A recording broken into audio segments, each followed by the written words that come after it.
Hi friends, good morning. এই দেখো সকাল সকাল অ্যাজ ইউজুয়াল এই সবজিওয়ালাটার জন্য অপেক্ষা করছিলাম, আর এদিকে আমার বর অফিস যাওয়ার জন্য রেডি হয়ে গেছে। দেখো রোজ বাবা এমন ঘাম ফেলছে মনে হচ্ছে। দেখেছো দাঁড়াও এখানে দিচ্ছি। রোজ হেডফোনটা ম্যাক্সিমাম দিন ফেলে চলে যাবে। তো বন্ধুরা, ছোটদের স্নেহ বড়দের শ্রদ্ধা জানিয়ে আরও একটা দিন শুরু করলাম হয়েছে, আরও একটা নতুন ব্লগে তোমাদের সবাইকে অনেক অনেক ওয়েলকাম। দেখো শ্বশুরবাড়িতে চলে এসেছি। এইবারে আজকে সারাদিন কী করবো না করবো সব তোমাদের সাথে শেয়ার করবো, থাকো সাথে। আর যারা ভিডিওটা দেখছে একটা লাইক দিয়ে দেখতে থাকো।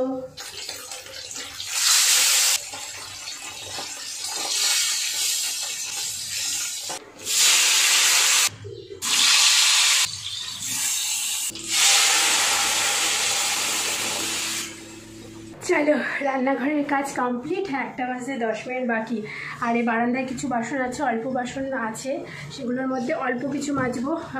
সবটা মাজবো না, কারণ কালকে থেকেই চলে আসবে ফারজানাদি। তো সবটা মাজার প্রয়োজন নেই, যতগুলো লাগবে এই দুপুরবেলা রাতেরবেলা সবই মনে লাগবে, শুধু থালাগুলো আছে। তো মেজে নেবো, একটু বসে নিই। তারপরে একটু ঠান্ডা জল এনেছি, ঠান্ডা জল খাই। দেখো আমি না সহজে ঘামি না, কিন্তু এই রান্নাঘরে গেলেই আমি একমাত্র ঘামি। আর অ্যাকচুয়ালি কী বলো তো, এদের রান্নাঘরটা না মাথার যে ছাদটা আছে ওটা প্রচুর উঁচু, নিচু। তো আমার বর দাঁড়ালে এইটুকুনি বাকি থাকে ঠেকনা, মানে আমার বরের হাইট হচ্ছে 6 ফিট 2, আর এতটা মতন বাকি থাকে। তো এত নিচু বলে আরও রান্নাঘরটা এত গরম হয়। তো যাই হোক, একটুখানি জল খেয়ে নিই, একটু রেস্ট নিই, তারপরে বাসনগুলো মেজে স্নান করতে চলে যাবো।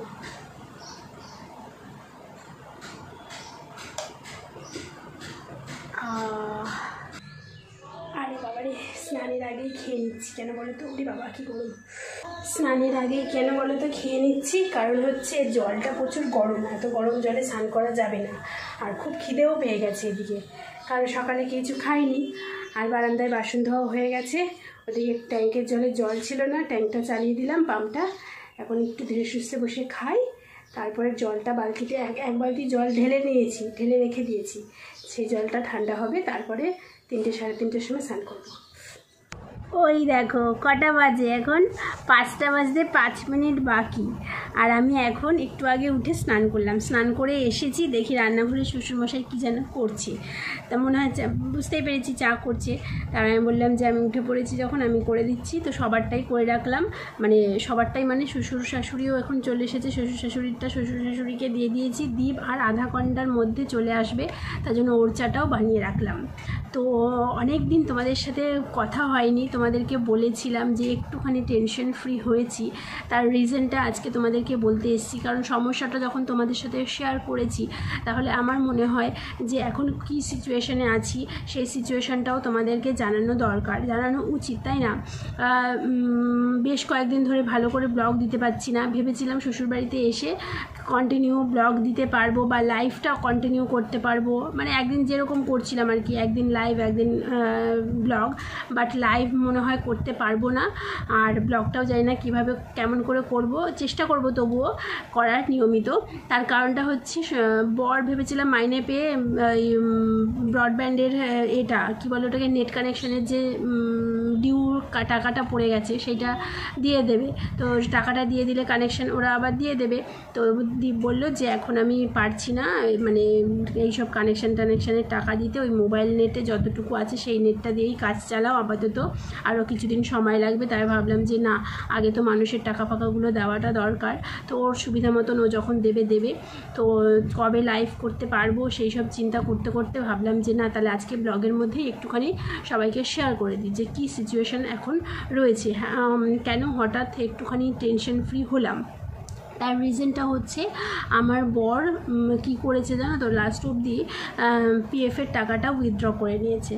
পিএফের টাকা মানে তোমরা জানোই, পিএফের টাকাটা মানে হচ্ছে প্রাইভেট কোম্পানিতে চাকরি করলেও যত টাকা তোমার মাইনে হয় তার থেকে কিছুটা অংশ কেটে নেয়, কেটে তোমার তখন ওটা মানে এটা অ্যাকচুয়ালি হচ্ছে মানে কি বলবো, মানে যখন চাকরি বাকরি করতে পারে না মানুষ তখনের জন্য মানে কেটে নেয় বা জমানো থাকে সেই সময়ে খরচ করার জন্য। কিন্তু এখন আমাদের যা সিচুয়েশান তাতে মানে কোনো টাকা জমানো কথা আমরা চিন্তা করতে পারবো না। আমাদের এখন ফার্স্ট চিন্তা করতে হবে যে যেই মানুষগুলো টাকা পায়, যারা খুব মানে বাজেভাবে চাপ দিচ্ছে, তো সেই টাকাগুলো তাদেরকে মেটানোর।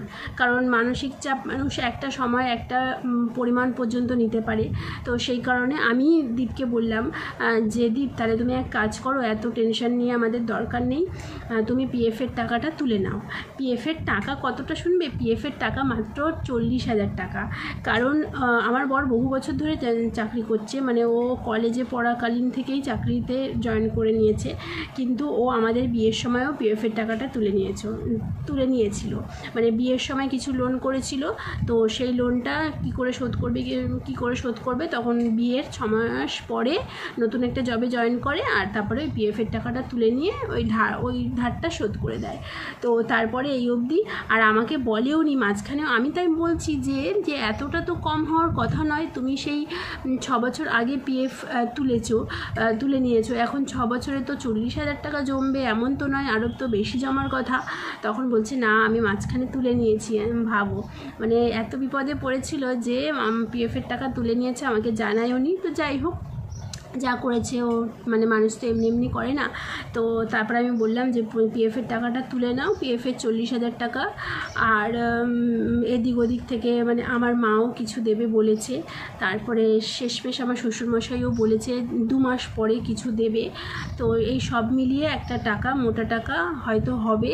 তো 2 মাস পরে ওই টাকাটা যেই লোকটা প্রচণ্ড পরিমাণে মানসিক চাপ দিচ্ছে মানে হুমকি দিচ্ছে বলতে পারো, তো সেই লোকটাকে দিয়ে দেওয়া হবে। তো সেই লোকটাকে জানানো হয়েছে যে এরকম ব্যাপার, যে আমি পিএফের টাকা তুলে নিয়েছি, আমার শাশুড়ি হয়তো কিছু হেল্প করবে, আমার বাবাও শেষমেশ মানে রাজি হয়েছে কিছু টাকা দেওয়ার জন্য। তো কিন্তু সেই টাকাটা এই মুহূর্তে আমি আপনাকে দিতে পারবো না, আমার বর বলেছে তাকে হয়তো 2-2.5 মাস সময় লাগবে। তখন সেই লোকটা একটুখানি শান্ত হয়েছে, কিন্তু বলেছে যে মাসে মাসে যে ইন্টারেস্টটা মানে দিচ্ছিলে তুমি, সেই ইন্টারেস্টটা কিন্তু তোমাকে যতদিন না তুমি ওই একটা অ্যামাউন্ট টাকা, হয়তো পুরো টাকাটা হবে না, হয়তো হাফ টাকা হবে, উনি তো 4 লাখ টাকা পায়, হয়তো 2 লাখ টাকা হবে সব কিছু মিলিয়ে ঝুলিয়ে। তবুও 50% টাকা একজনকে দিলে সে একটুখানি মানে ভাববে যে না 50% টাকাটা তো দেবে। তো সেই কারণে সেই লোকটা এখন একটুখানি চুপচাপ হয়েছে, আর কিছু সেরকম বাড়াবাড়ি করছে না। কিন্তু এই 2 মাস মানে ওই ইন্টারেস্টের টাকা তো দিতেই হবে, তো সেই টাকাগুলো তো দিতেই হচ্ছে। আর তারপরে আদার্স কিছু ব্যাংক, ক্রেডিট কার্ড, এইগুলো তো দিতেই হচ্ছে। তো সেই কারণে এইসব বাড়ির বিলফিলগুলো দিতে একটু দেরি হচ্ছে। তো এই হচ্ছে সিচুয়েশান, তোমাদেরকে বললাম। কারণ অনেকেই শুনেছিলে আমার এই সমস্যাটা, তারপরে হঠাৎ করে দেখছো যে একটুখানি রিল্যাক্স মোডে আমরা চলে এসেছি, মানে টেনশন মুক্ত একটু কিছুটা হয়েছি। তো তোমাদের মধ্যেও একটা প্রশ্ন জাগতেই পারে যে মানে কি হলো, কি মানে অনেকে চিন্তায়, অনেকে একটুখানি মানে আমাদেরকে নিয়ে চিন্তাও হয়তো করতে পারো, বা অনেকের হয়তো কিউরিয়াসিটি থেকেও হতে পারে যে কি হলো। আবার সোশ্যাল মিডিয়াতে তো অনেকেই মানে একটুখানি গল্পও দেয়, ঠিক আছে, সত্যি কথা বলতে অনেকে মিথ্যে কথাও বলে। তো আমরা কোনো মিথ্যে কথা বলছি না। তো সেই কারণে ভাবলাম যে তোমাদেরকে একটুখানি জানিয়ে দিই, বুঝলে। তো এই হচ্ছে সিচুয়েশান, তো এই হচ্ছে ব্যাপার। এই নিয়ে আর কোনো আলোচনা আপাতত করছি না। বাইরে রোদ উঠেছে, কিন্তু গুরুম গুরুম করে মেঘ ডাকছে। আমি জানো তো ঘুমিয়ে স্বপ্ন দেখছি, আমার বর আমাকে ফোন করেছে এক্ষুনি বৃষ্টি আসবে, আমি ফুলুরি আর চপ নিয়ে যাচ্ছি, মুড়ি দিয়ে মেখে খাবো বৃষ্টিতে। তারপরে হঠাৎ করে ঘুমের মধ্যে দেখি বৃষ্টি মানে মেঘের আওয়াজ হচ্ছে, তারপরে ঘুম ভেঙে গেল। তারপরে দেখি এই দরজাটা খুলেই শুয়েছিলাম, দেখি বাইরে পুরো রোদ, কিন্তু গুরুম গরম করে আওয়াজ হচ্ছে, মানে স্বপ্নে দেখছি বৃষ্টি পড়ছে, বর চপ নিয়ে এসছে। এদিকে সত্যি উঠে দেখি যে মেঘ ডাকছে, আর কিছুক্ষণের মধ্যে হয়তো ঝড় বৃষ্টি আসতে পারে, আজকে হওয়ার কথা আছে। তো যাই হোক, এই ছিল সিচুয়েশান। তবুও আমি তোমাদেরকে বলবো যে আমাকে একটু হেল্প করো, যাতে আমি একটুখানি তাড়াতাড়ি, আমার একটা ক্রাইটেরিয়া তো ফুলফিল হয়ে গেছে, মানে হাজার জন সাবস্ক্রাইবার্স লাগে, সেটা আমার তো হয়ে গেছে, কিন্তু আমার এখন ওয়াচ টাইমটা ফুলফিল করার দরকার। তো সেটা কিভাবে ফুলফিল হবে, তোমরা যত আমার ভিডিওগুলো দেখবে, মানে এই যে আজকে ভিডিওটা দিয়েছি, একটুখানি দেখেই তোমরা চলে যেও না, মানে অ্যাটলিস্ট 60% 70% দেখার চেষ্টা করো, একটুখানি দেখো, তাহলে আমার ওয়াচ টাইমটা কমপ্লিট হবে পুরোপুরি। আর পুরোনো ভিডিও যেগুলো তোমরা হয়তো দেখোনি এর আগে, সেগুলো একটু দেখো, তাহলে আমার একটু হেল্প হবে, যারা হেল্প করতে চাও। আর ভালো কোনো ভিডিও যদি এই চ্যানেলে খুঁজে পাও, তাহলে সবার সাথে শেয়ার করতে পারো, ঠিক আছে? চলো, একটু পরে বর এসে যাবে, তারপরে আবার দেখা হচ্ছে তোমাদের সাথে, ঠিক আছে? নতুন করে আবার বিয়ের সানাই বেজেছে, দেখি। এই দেখো আমার বরের বুদ্ধি দেখো, বোতল করে, এর আগেও একবার এরকম করে এনেছিল, বোতলের মধ্যে টক জল এনেছে। এই দেখো ফুচকা, চলো খেয়ে নিয়ে, ফোটাও ঝাল দেয়নি। ফুচকা আনলেও বট, কিন্তু ফুচকাটা ভালো বানায়নি, একদম ঝাল দেবে না। ফুচকায় ঝাল না দিলে আমি ভালো লাগে না, মনে হলো যেন মুখটাই নষ্ট হয়ে গেলো, তাই একটু বিস্কুট খাচ্ছি, টোস্ট।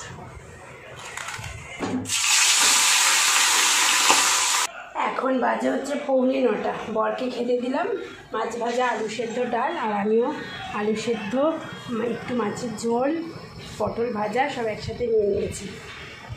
মাখন নেই গো।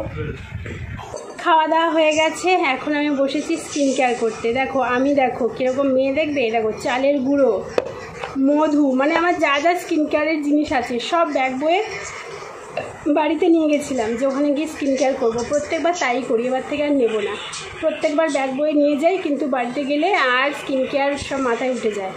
তো অ্যাকচুয়ালি কী বলো তো, এখানে তো দ্বীপের মতন থাকে, ওখানে তো সব বাবার সাথে গল্প করি, মার সাথে গল্প করি, পাশের বাড়ির কাকিমার সাথে গল্প করি, সময় কেটে যায়, সন্ধ্যে থেকে গল্প এরকমভাবে কেটে যায়।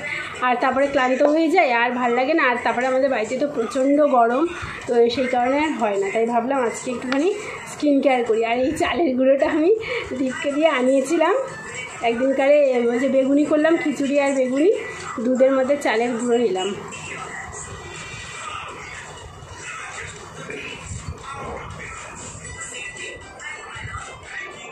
চালের গুঁড়োতে এত তাড়াতাড়ি পোকা হয়ে যায় না, ঘেন্না লাগে। তারপরে এটা কালকে রোদে দিতে হবে, একটু পোকা দু একটাও হয়েছে।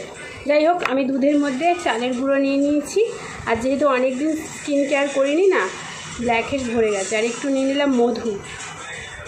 আর এইটা না যখনই মেশাবো, মানে কী বলে ওটাকে, পিঠে গন্ধ বেরোয়। তো যাই হোক, তোমাদের যদি ব্ল্যাক হেডসের প্রবলেম থাকে, অনেকে দেখবে নাকের এখানে মানে অনেক জায়গায় হয় ব্ল্যাক হেডস বা হোয়াইট হেডস হয়, তারা কিন্তু এই জিনিসটা, হোমমেড জিনিসটা ইউজ করতে পারো, ভীষণ ভালো, মানে ব্ল্যাক হেডস হোয়াইট হেডস দূর করার জন্য। দুধের মধ্যে চালের গুঁড়ো মেশাবে, মধু না দিলেও হয়, আমার কাছে আছে তাই দিলাম। তো এই স্কিন কেয়ারটা করতেই আজকে ব্লগটা শেষ করব। যদি এই ব্লগটা ভালো লেগে থাকে, তাহলে অবশ্যই লাইক, কমেন্ট, শেয়ার, সাবস্ক্রাইব করো। তোমরা সবাই ভালো থেকো, সুস্থ থেকো, আনন্দে থেকো, আর আমাকে একটু সাপোর্ট করো, লাইক করো, চ্যানেলটা সাবস্ক্রাইব করো। এটুকু করলেই আমার অনেক হেল্প হবে, অনেক। আর স্কিন কেয়ার এবার থেকে আমি ঠিক করেছি, রোজ রাতে হোক বা দিনের মধ্যে যে কোনো সময় হোক, স্কিন কেয়ার করবই। আমাদের 9টার সময় খাওয়া হয়ে গেল না, দেখবে আমরা তো অনেক রাত অবধি জেগে থাকি, আমার বরের ঠিক 12টার সময় খিদে পেয়ে যাবে। চলো তাহলে আজকে tata bye bye. Tata bye bye, good night, ভালো থেকো সবাই, ঠিক আছে, টাটা।